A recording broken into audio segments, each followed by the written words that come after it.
नमस्कार।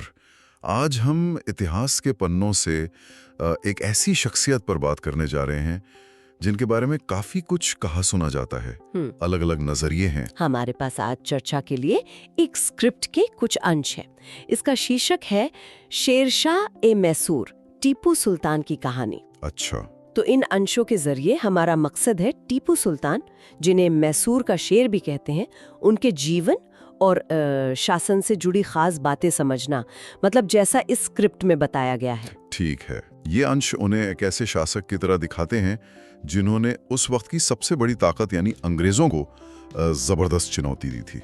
तो आइए इसी पर थोड़ी गहराई से बात करते हैं। नमस्कार।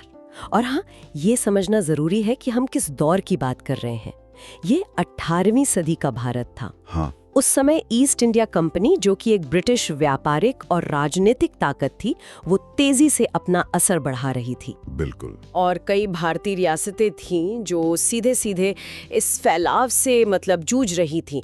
दक्षिण भारत में मैसूर राज्य इस टकराव का एक बड़ा केंद्र था। और टीपू सुल्तान अपने पिता हैदर अली के बाद वो इस चुनौती का चेहरा बने।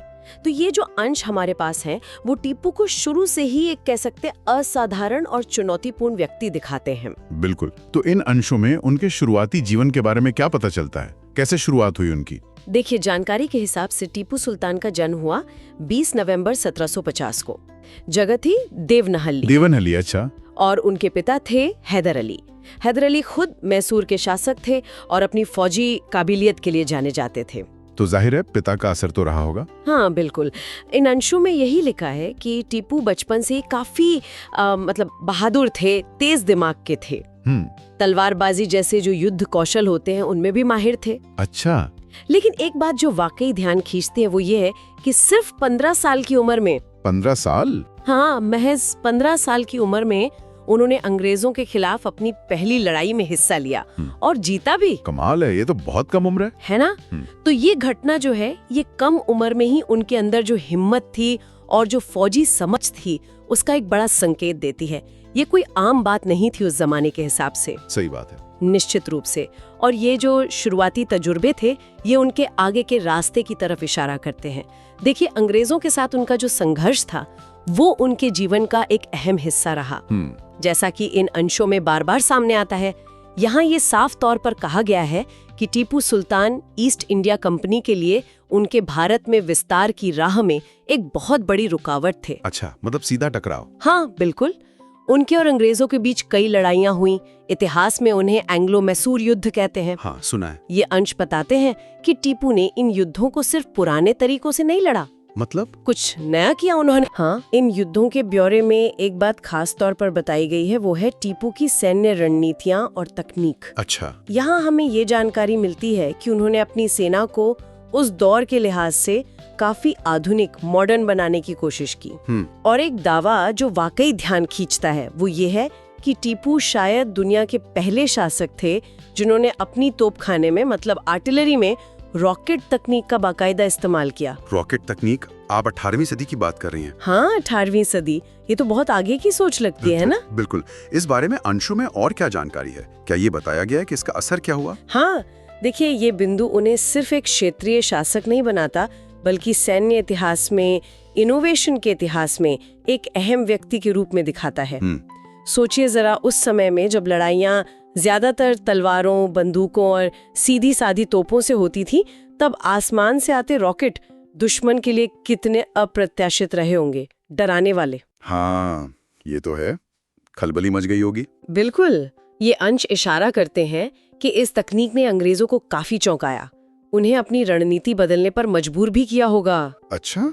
ये दिखाता है कि कैसे 18वीं सदी में ही एक भारतीय शासक ने उस तकनीक का इस्तेमाल किया जिसने बाद में जाकर, मतलब ग्लोबल लेवल पर, युद्ध की रणनीतियों पर असर डाला।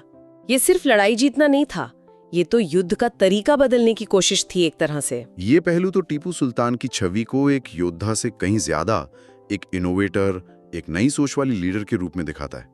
लेकिन क्या इन अंशों में उनके शासन के दूसरे पहलुओं पर भी बात हुई है? मतलब एक शासक के तौर पर वो कैसे थे? हाँ, बिल्कुल। जहाँ उनकी फौजी ताकत पर जोर है, वहीं ये पहलू भी सामने लाया गया है कि उनकी भूमिका सिर्फ युद्ध के मैदान तक ही सीमित नहीं थी। उन्हें एक दूरदर्शी नेता, एक विजनरी लीडर के तौर पर भी दिखाया गया है, जिसने राज्य के अंदरूनी मामलों पर भी उतना ही ध्यान दिया। अच्छा, जैसे इस सामग्री के मुताबिक उन्होंने मैसूर की अर्थव्यवस्था को मजबूत करने के लिए कई अहम कदम उठाए। क्या कदम थे वो? मिसाल के तौर पर नए तरह के सिक्के जारी करना। इससे शायद व्यापार में आसानी हुई होगी। हाँ, मुमकिन है। और राज्य में व्यापार और कॉमर्स को बढ़ावा देने के लिए नए बंदरगाहों का विकास करना। अच्छा, पोर्ट्स भी बनवाए। हाँ, तो ये काम दिखाते हैं कि उनकी सोच सिर्फ मिलिट्री सुरक्षा तक ही नहीं थी। वो राज्य की आर्थिक आत्मनिर्भरता, इकोनॉमिक सेल्फ सफिशिएंसी और तरक्की के बारे में भी गहराई से सोचते थे। ये एक जरूरी बात है। अक्सर हम ऐतिहासिक किरदारों को एक ही नजरिए से देखते हैं, या तो योद्धा या प्रशासक। सही कहा। ये अंश टीपू को एक मल्टी डायमेंशनल पर्सनालिटी, मतलब एक बहुआयामी व्यक्तित्व के रूप में दिखाने की कोशिश करते हैं। और देखिए, उनके आर्थिक सुधारों का महत्व सिर्फ प्रजा की भलाई तक ही सीमित नहीं रहा होगा, है ना? हाँ, इसका क्या मतलब? मतलब ये कि एक मजबूत अर्थव्यवस्था से ही तो एक ताकतवर सेना और राज्य का खर्चा चलता है। सही बात है। तो हो सकता है कि इन सुधारों ने मैसूर को फौजी तौर पर भी मजबूत बनाने में मदद की हो, ताकि वो अंग्रेजों जैसी बड़ी शक्ति का बेहतर तरीके से मुकाबला कर सके। ये उनकी स्ट्रेटेजिक सोच का एक और पहलू हो सकता है। अच्छा, यानी उनके प्रशासनिक और आर्थिक फैसले भी कहीं ना कहीं उनकी बड़ी फौजी रणनीति का हिस्सा हो सकते थे। ये एक दिलचस्प एंगल है। हाँ। लेकिन खैर, हर कहानी का एक अंत होता है, तो इन अंशों में उनके जीवन के आखिरी पड़ाव के बारे में क्या बताया गया है? हाँ, उनके जीवन के अंत का भी जिक्र है इन अंशों में। बताया गया है कि 1799 में श्रीरंगपटना के किले की हिफाजत करते हुए अंग्रेजों के साथ जो निर्णायक लड़ाई हुई, उसमें उनकी मृत्यु हुई। या उनकी मृत्यु के लिए शहादत शब्द का इस्तेमाल किया गया है, जो उनके संघर्ष को एक तरह से देशभक्ति और बलिदान के नजरिए से देखता है। ये स्रोत का अपना नजरिया है, उनका प्रस्तुतिकरण है। समझ गया। उनकी मृत्यु के बाद की एक घटना का जिक्र खास तौर पर ध्यान खींचता है, जो उनके असर को समझने में मदद करता है। क्या घटना? कहा जाता है कि जब उनकी मौत की खबर अंग्रेज खेमे में पहुंची, तो वहां ये कहा गया, और ये अंश इस बात को कोट करते हैं, आज से हिंदुस्तान हमारा है, लेकिन टीपू मर गया, उसका खौफ जिंदा रहेगा। बाप रे, उसका खौफ जिंदा रहेगा। हाँ, अब ये शब्द बिल्कुल ऐसे ही कहे गए थे या नहीं, ये तो शोध का विषय है। लेकिन जैसा इस सामग्री में दिया है, ये दिखाता है कि टीपू ने अपने दुश्मनों के मन पर कितना गहरा असर छोड़ा था। यकीनन। मतलब उनकी शारीरिक मौत के बाद भी उनका प्रभाव, उनका तथाकथित खौफ बना रहा। ये उनके प्रतिरोध की ताकत को दिखाता है, उनकी शख्सियत की छाप को दिखाता है। टीपू मर गया, लेकिन उसका खौफ जिंदा रहेगा। ये वाक्य वाकई बहुत कुछ कहता है उनके असर के बारे में। हाँ। और शायद इसीलिए ये अंश अपने आखिरी संदेश में कहते हैं कि अपने देश, अपनी आजादी और अपने लोगों के लिए लड़ने वाला इंसान इतिहास में अमर हो जाता है।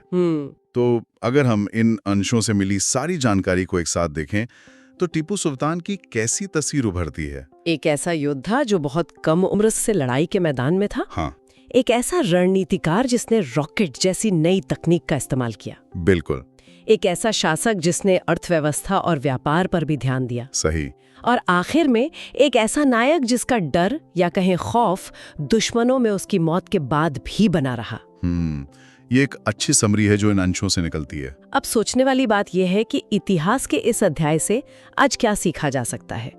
किसी बाहरी ताकत के सामने खड़े होने की कहानी, मुश्किल वक्त में नए रास्ते खोजने की, मतलब इनोवेशन की कहानी, और एक शासक के तौर पर दूर तक देखने की कहानी, ये सब पहलू सोचने पर मजबूर करते हैं।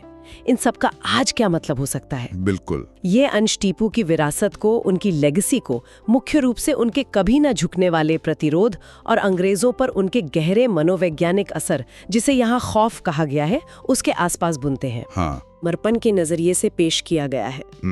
और यहीं पर एक अहम सवाल उठता है, वो ये कि किसी भी ऐतिहासिक शख्सियत की विरासत आखिर बनती कैसे है?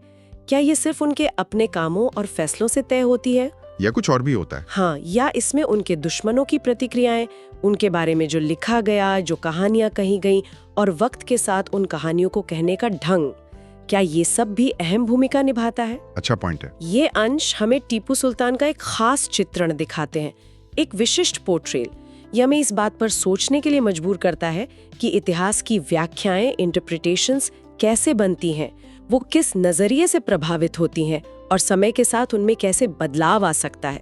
ये सिर्फ फैक्ट्स का कलेक्शन नहीं है, ये एक कहानी है और हर कहानी सुनाने वाले का अपना एक नजरिया होता है। ये वाकई सोचने के लिए एक गहरा बिंदु है।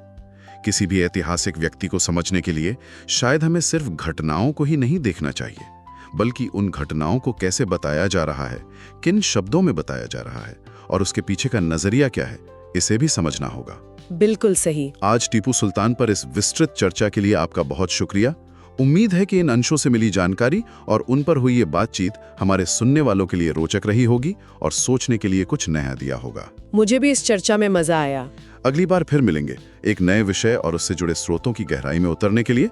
तब तक के लिए अनुमति दीजिए।